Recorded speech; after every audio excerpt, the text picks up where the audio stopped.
Halo, assalamualaikum warahmatullahi wabarakatuh.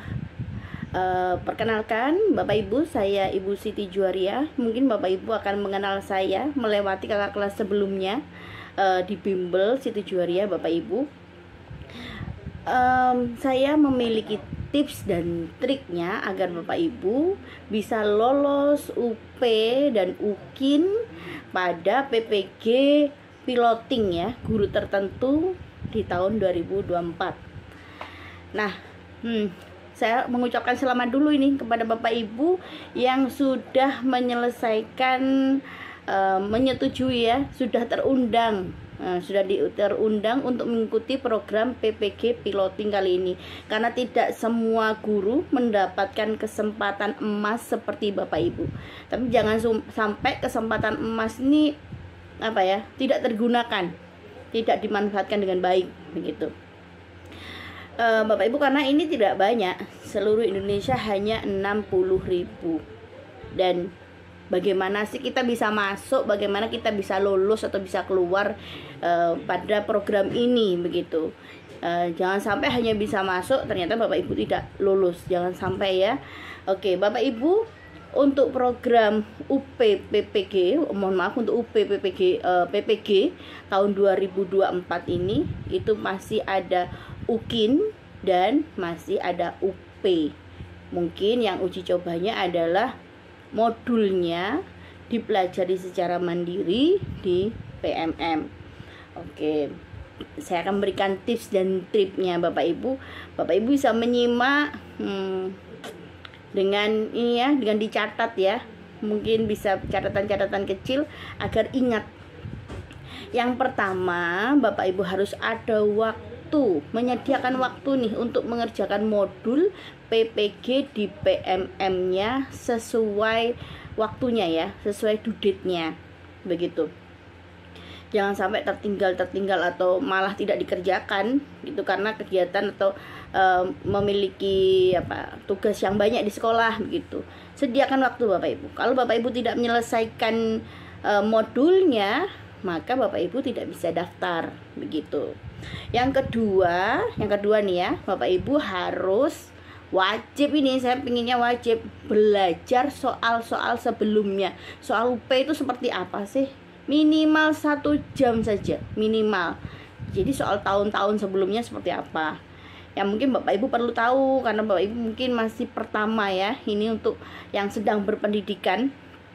Soal UP sebelumnya tahun 2023 awal hingga akhir itu Oktober awal hingga bulan Oktober 2023, soal UP itu ada 120, di mana 70-nya adalah soal pedagogik atau kita menyebutnya PCK, dan 50-nya adalah soal profesional.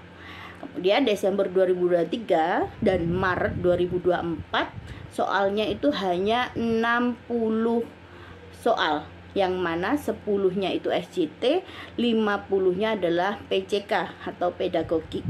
Plus UP itu ada tambahan studi kasus. Seperti apa bentuknya?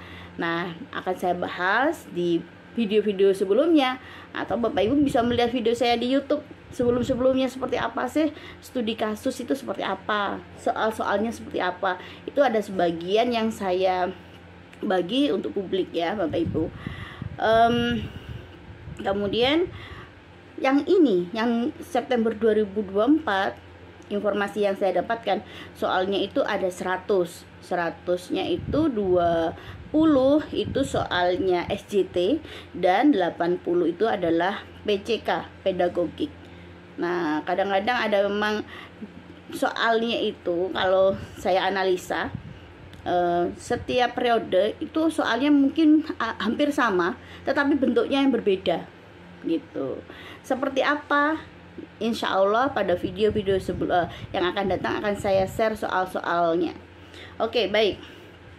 Kemudian yang ketiga nih, tipsnya yang ketiga, pelajari soal-soal sebelumnya Bapak Ibu. Jadi soal-soal sebelumnya seperti apa tentunya, karena ada beberapa bidang studi itu soalnya agak, saya bilangnya adalah profesional yang dipedagogikan. Biasanya untuk mapel fisika, kemudian biologi, kimia, matematika, itu soalnya mungkin soalnya pedagogik tapi rasanya rasa bidang profesional gitu ya.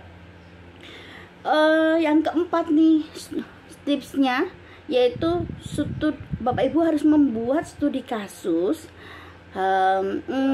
sesuai dengan pengalamannya Bapak Ibu di kelas, yang mungkin nanti sudah akan diajari ya sama dosen dan guru pamongnya nanti di dalam pendidikan seperti apa. Jadi Bapak Ibu punya gambarannya. Jangan lupa studi kasus itu ada kriterianya Bapak Ibu, penilaian, dan disesuaikan dengan kriteria penilaian. Dan di sana ada Turnitinnya kurang dari 30% untuk yang Maret 2024. Jadi bagaimana sih membuat studi kasus untuk UPPPG itu yang baik begitu, yang benar? Bapak Ibu bisa melihat video saya sebelumnya. Oke. Yang tipsnya yang kelima ini tidak kalah penting Bapak Ibu. Pastikan ketika ujian jaringan internet, HP, dan laptop Bapak Ibu dalam kondisi prima. Karena kadang hal ini sering disepelekan, tapi ini yang membuat banyak sekali teman-teman harus mengikuti UP selanjutnya karena tidak lulus begitu.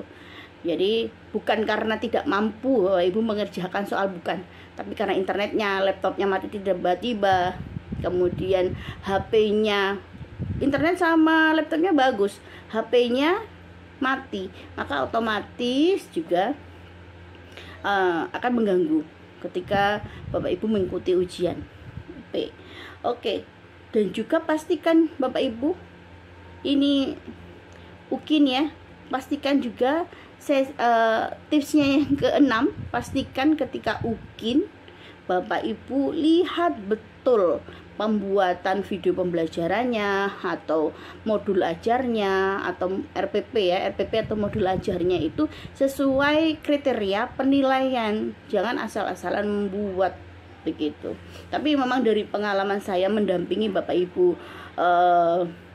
UP, ujian UP dan UKIN, PPG selama 2 tahun ini, yang paling banyak tidak lulus itu adalah di UP-nya. Jadi sampai saat ini pun saya mendampingi banyak yang daftar menghubungi saya mengikuti bimbel, itu adalah teman-teman retaker yang sudah beberapa kali tidak lulus begitu. Memang banyak kendalanya ya. Jadi Bapak Ibu kalau yang retaker silakan simak video saya tips dan triknya agar lulus retaker gitu. Jangan sampai teman-teman di pendidikan ini menyepelekan hal-hal yang sudah disampaikan ya, peraturan-peraturan baik itu tentang indikator penilaian, kemudian mengerjakan modul, ataupun ketika pendaftaran pun jangan sampai menyepelekan apalagi tanggal dudit-duditnya. Karena apa teman-teman? Banyak yang tidak lulus karena hal-hal yang menurut mungkin sebagian besar Bapak Ibu adalah sepele gitu. UP itu kenapa sulit kadang-kadang? Karena Bapak Ibu karena mungkin merasa belajarnya itu nunggu nanti, kalau 1 hari menjelang UP, 2 hari menjelang UP. Jadi sekarang sudah harus disiasati. Sebelum 1 bulan ini pastikan selain menyelesaikan modul soal-soal tahun kemarin, jadi menyediakan waktu khusus. Karena apa Bapak Ibu? Kalau Bapak Ibu lulus sertifikasi, pastinya untuk kesejahteraan Bapak Ibu, untuk kesejahteraan keluarga, dan tentunya kita menjadi utuh, menjadi seorang guru begitu. Dan yang terakhir Bapak Ibu, bukan yang terakhir, ini masih ada 2.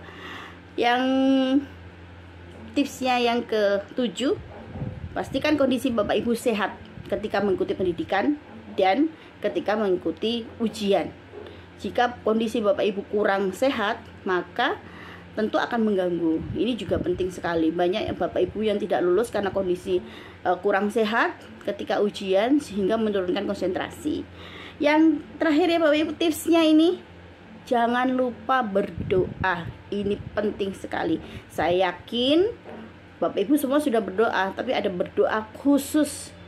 Nah, berdoa untuk diri sendiri, meminta kepada pasangan, kepada orang tua, tentunya akan lebih meningkatkan keyakinan Bapak Ibu bisa meminta doa anak yatim, karena doa anak yatim itu akan mengetuk pintu surga, pintu langit ya, agar doa-doa kita itu terkabul ya, begitu Bapak Ibu.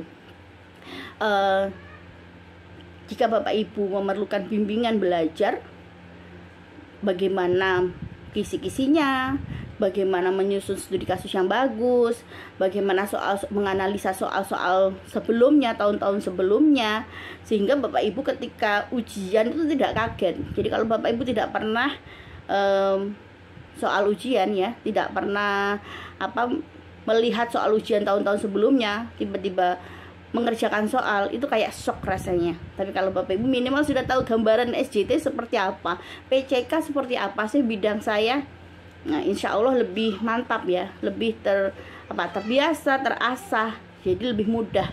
Saya yakin insya Allah agar lebih mudah dan membuat mental Bapak Ibu kuat ketika mengerjakan ujian.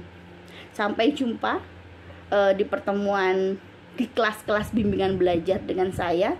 Untuk Bapak Ibu yang akan mengikuti bimbingan di kelas saya, bisa bergabung di WhatsApp yang linknya akan saya sampaikan di deskripsi. Salam sehat Bapak Ibu, semoga kita menjadi pendidik yang profesional. Assalamualaikum warahmatullahi wabarakatuh.